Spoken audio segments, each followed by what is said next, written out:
Good afternoon, I'm Sean Yao and this is One News Now. Business groups and some economists welcome the names that have been added to President-elect Bongbong Marcos's economic team. Philippine Chamber of Commerce and Industry President George BARCELON told the chiefs that the private sector is happy to see familiar faces in Marcos Jr.'s cabinet. BSP Governor Ben Diokno was recently tapped to head the Finance Department, while Management Association of the President, Fred Pascual, has been nominated as the next Trade Secretary. Former Economic Planning Secretary Arsenio Balisacan will also be making a comeback as NEDA chief. I think all of the appointees are people that, yes, we're familiar, but with good track record. They have shown themselves to be competent, and the number of years they have devoted to government service has not come up with anything that would question their character. Meanwhile, political economist Calixto Chiquiamco also believes that Marcos picked a stellar economic team, all of whom he says are tried and tested in their fields. Medalla, Diokno, and Balisacan all have PhDs in economics and were former professors of the UP School of Economics, while Pascual used to be a consultant with ADB and former president of the University of the Philippines. Well, I think they are, they're all pro-market and pro-growth, but they're also aware of, the need to have socially inclusive policies. Incoming Public Works Secretary Manny Bonoan will continue the Duterte administration's ambitious Build, Build, Build program. In an interview with the chiefs, Bonoan said he's been given the directive to finish the ongoing infrastructure projects at the soonest possible time. He added that the next administration will also pursue building more farm-to-market roads as well as additional hospitals.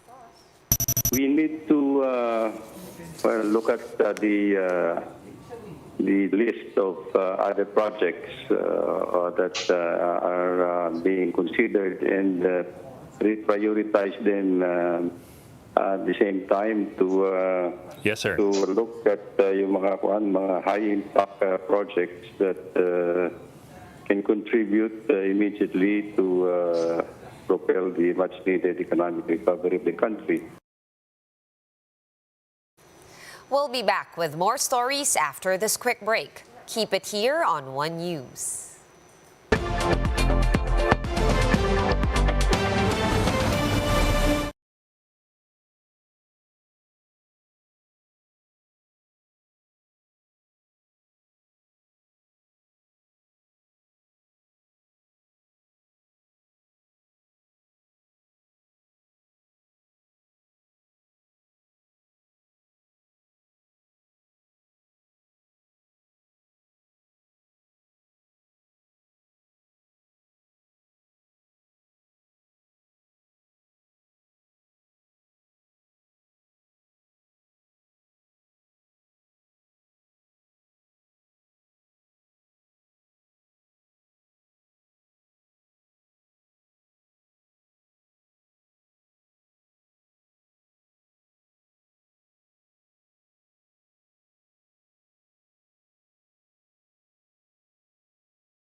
You're still watching One News Now. I'm Sean Yao. The father of one victim in the recent mass shooting in Texas recalls the harrowing experience of losing his daughter in the attack. Their story in this video from the Associated Press. It was a happy day for her. Yeah, So that's the first text message that we got, was that the school was on lockdown, and then the next text message was saying that there was an active shooter on campus. And what did you do? Well, I tried to go over there to the school, but I just couldn't. They weren't letting anybody through anywhere. And then I got another text message saying to pick up the students at the Civic Center downtown. So, when did you find out that your daughter actually didn't survive? We didn't find that out until about 10 o'clock at night, I would say. 11, 10, around 10 or 11 o'clock at night. That's when we found out. They asked us for DNA, and we gave them that, and about an hour later, they confirmed it for us. And your two sons here, she was the youngest of three? Yes.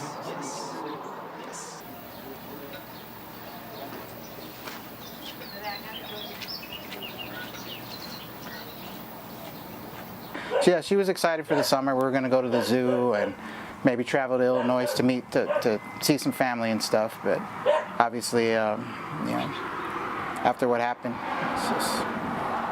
it's not going to happen now. It's going to be hard, but we have each other. Yeah. And we've got a great support system. Yeah. So we're just going to lean on that, as best we can.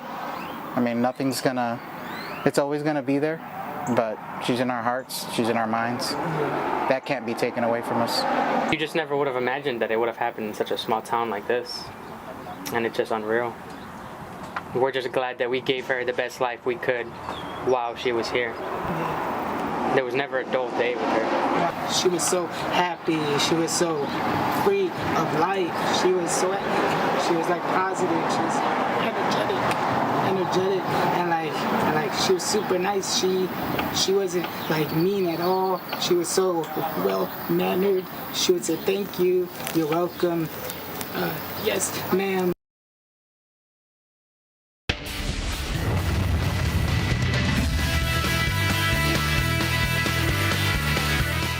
Pinoy basketball fans are still reeling from GILAS Pilipinas' loss in the 31st Southeast Asian Games. However, one local sports official says that the country's defeat was not surprising. Marty Bautista with the story. The Philippines was supposed to bag its 14th consecutive gold medal for the men's basketball in the 31st Southeast Asian Games. But GILAS Pilipinas broke the hearts of every Pinoy basketball fan after Indonesia outlasted them in the final match 85-81. A few days have passed since the SEA Games closing ceremony. The players and staff of the GILAS Pilipinas have since arrived home. But the silver medal finish continues to be a hot topic on social media. Only recently did the Samahang Basketball ng Pilipinas publish a statement on their social media pages. SBP President Al Pandillo took responsibility for the failed gold medal bid. But for former Olympian swimmer and current Congressman Eric Buhain, Filipino fans need to understand that the atmosphere of basketball has drastically changed for Asia. Nagbabago ang basketball. Nag-iiba na, meron ng mga import naturalized citizens na. So yun ang nagkakaroon ng effect eh. So tayo naman maganda ang basketball program natin, marami tayong basketball leagues. Yun nga lang medyo kalat-kalat na siguro rush na minadali yung form ng team. The fallout marked as a first for GILAS Pilipinas since the SEA Games Championship title in 1991. Of course, nadidisappoint tayo. I'm disappointed, but I'm not really surprised because talagang aabutan ka rin talaga. Hindi naman lahat tayo ang panalo. Ang akin lang, huwag tayong matalo next time. Despite GILAS Pilipinas sending a star-studded lineup in Vietnam, PBA legend and current PSC Commissioner Ramon Fernandez points out the improvement of Asian basketball teams. You have to give it to Indonesia and Thailand. Talagang nag-improve na rin talaga sila ng malaki, no? Lalo na may naturalized na ang Indonesia din.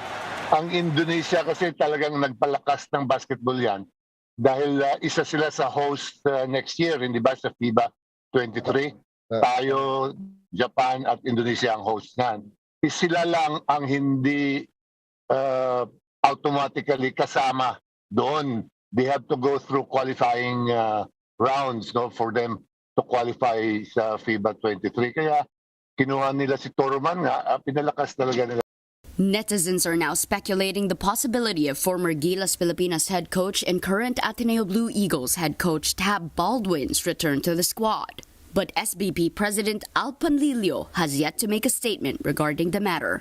At the moment, the GILAS men are already preparing for their redemption story as they are set to compete in the upcoming 2022 FIBA Asia Cup that is set to take place in July. For News 5, Marty Bautista, we are One News. Let's now take a quick look at today's other top stories. A Washington-based think tank has flagged 3 separate instances of Chinese Coast Guard vessels challenging Philippine research vessels over in the West Philippine Sea. The Asia Maritime Transparency Initiative warned that this may be a preview of what the Marcos administration can expect from Beijing in the next 6 years. Elon Musk's Starlink has secured government approval to start providing internet services in the Philippines.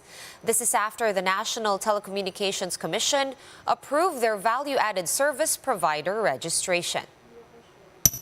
And in the NBA, the Golden State Warriors advanced to the NBA Finals after taking down the Dallas Mavericks in Game 5, 120-110.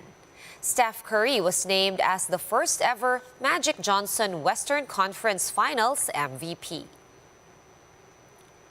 For more updates, visit News 5, the Philippine Star, and Business World online. Visit our website, onenews.ph, for more in-depth analysis. You can also catch One News on the Signal Play app. Register for a free account at www.signalplay.com and stream One News live anytime, anywhere. Masks on, wash hands, and stay safe, Philippines. I am Sean Yao. We are One News.